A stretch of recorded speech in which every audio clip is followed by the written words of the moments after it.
One of my absolute favorite flavors is Thai red curry. So today we're making a creamy vegetable Thai red curry soup. Gonna be delicious, comforting, cozy, nutritious. From all the veggies we're throwing in there, it's gonna be awesome. I'm so pumped. Hairs up so you know we mean business, and let's start making this soup. We're gonna start off chopping up all of our veggies. I love that this soup is gonna get a lot of flavor from these veggies too. So we're doing a red bell pepper first. You could use any colored bell pepper that you like. I'm partial to red because of its sweetness.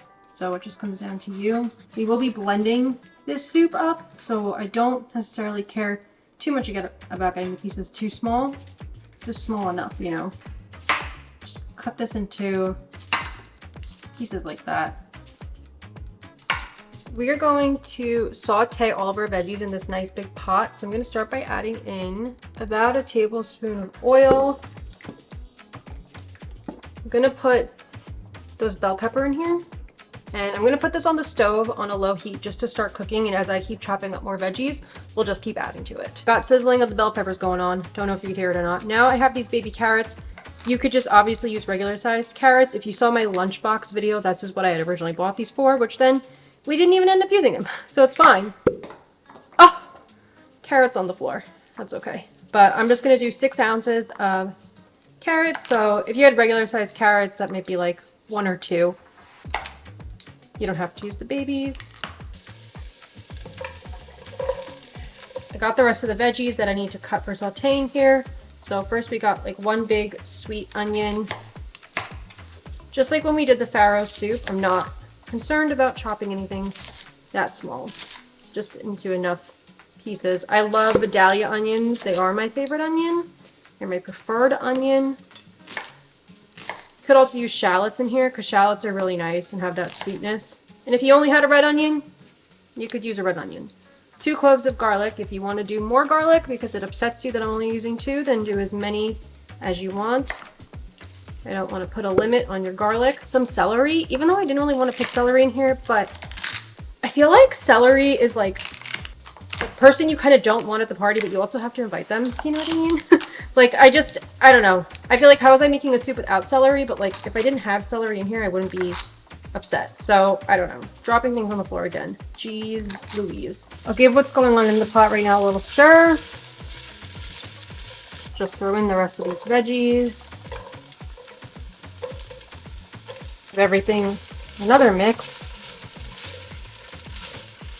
And we'll just let this saute for another probably 5 minutes until the onions are translucent. Sauteing is going to bring out the natural flavors in the veggies more, and it helps us to create a stronger flavor base. While these are sauteing, to add in more flavor and to help start developing the flavor of the soup, we're going to add in some ginger paste. If you want to use fresh chopped ginger, you can, but I just like using the paste. It makes my life easier, so we'll do. I love ginger, so I do go kind of heavy on it, so do less if you want. We've got our star of the show, our Thai red curry paste. So good. I'm gonna add in a decent amount of this as well, because that's what's adding in a lot of flavor for us. That's about 3 tablespoons of it. Mix it all up. Let the veggies get really nice and coated in that. Oh, it smells so good right now. I'm gonna cover it for 5 minutes just to let the vegetables also kind of steam up in there. We have one final veggie for prepping, and that's our beautiful cauliflower. I mean, come on, this is just like a gorgeous vegetable. The cauliflower will add a lot of body to the soup, and it will also help to make it creamier. Obviously, cauliflower is really good for you. If you'd rather not use cauliflower and you want to use like potatoes, that could be delicious in here as well. I'm just gonna kind of chop it into pieces. It'll cook on its own and break apart pretty easily, so. Ah, look at that. Give everything a nice stir now. And I can see those onions have softened up. Everything's looking like how I want it to. Put in the cauliflower. Right here I have a cup of red lentils. Throw those in. Gonna add a nice protein and thickness to the soup as well. And then we're gonna pour in our water. We're gonna go in with 6 cups of water to start. So everything is nice and covered in there. Giving it 1 mix again. We'll cover this back up and let it come to a simmer and let it boil until the cauliflower and lentils are soft, so about 20-ish minutes. I do have something that I want to add to our soup, which is optional. I have these little chilies, So cute. I took them from my boyfriend's dad. He was growing a bunch of peppers. He was like, Francesca, just take things. I'm going to cut these up small, and I'm also going to add them into the soup because I'm not scared of how spicy they are. I want the spice, but because I don't want to deal with things burning, I will wear gloves. I usually don't, but in this instance, I don't want to like touch my eye accidentally. The Thai red curry paste in and of itself is already spicy, so if you're like scared of spice and you don't like things extra spicy, don't do this, but I know that I can handle the heat. Actually, I just took a taste of the soup and it's not that spicy to me, so I was like, yeah, I want to throw these chilies in. Soup is boiling away, smelling so good in here. I just want that cauliflower to soften up a little bit more. The lentils seem like they are good to go though. Shockingly enough, the lentils cooked quicker than the cauliflower. Our cauliflower is tender. I can cut it like with a spoon or a fork. I could just mash right into it. So that's how we know that's good to go. Lentils are soft. In theory, if you don't want to blend this all up and turn it into a creamy soup, wow, this is hot, huh? You can leave it like this and then add in like the coconut milk and the agave and everything we're going to add in a few minutes. My outlet is like slightly too far, so I can't entirely get on top of this like I'd like to, so hopefully it'll be okay.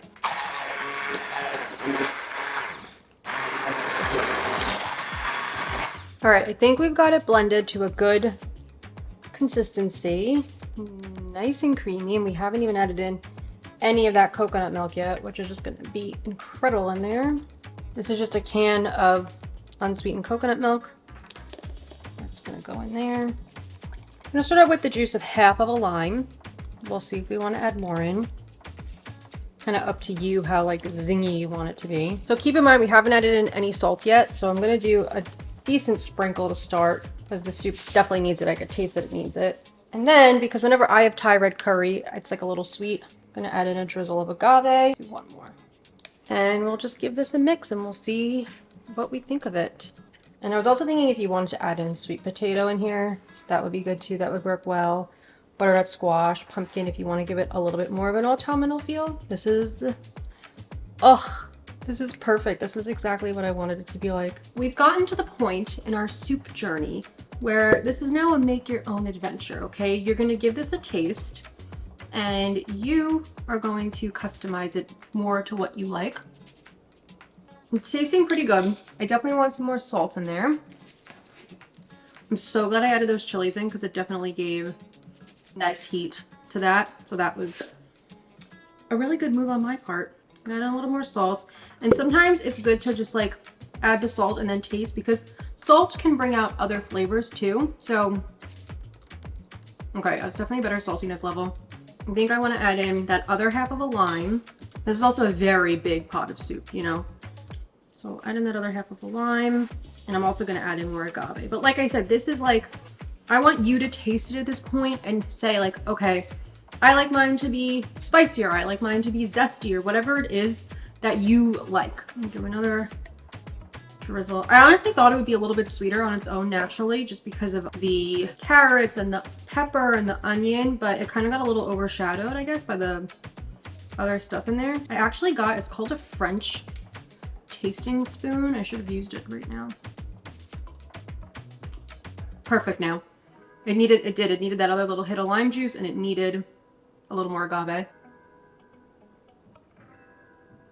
Now I saved a little bit of coconut milk just to drizzle over top. Just to do a little like that because it looks pretty. And it adds something special to the soup. And then maybe like right before I served it to somebody, I would just give one little fresh squeeze of lemon juice over top. If you want, you don't have to. And there you have it. We have the most beautiful, cute little bowl of soup. It is so good, delicious, savory, spicy, a little sweet, a little tangy, a little zesty. Getting in so many veggies in this soup. Like this is a great soup to make if you have someone who is picky, who doesn't like love to eat vegetables and always go for it. Make them this soup because it's all blended up in there. They're not gonna know how many veggies are in there. Thank you so much for watching. Thank you so much for being here. If you haven't seen the other fall recipes I've been putting out, go check them out because they're absolutely delicious and they're all there to help you and give you great recipes to try. And if you try this out, let me know what you think. The full written out recipe will be on the blog. Ingredients, everything's linked down below, everything you want to know. And I'll see you soon with another fall recipe. Thank you so much for watching. Bye.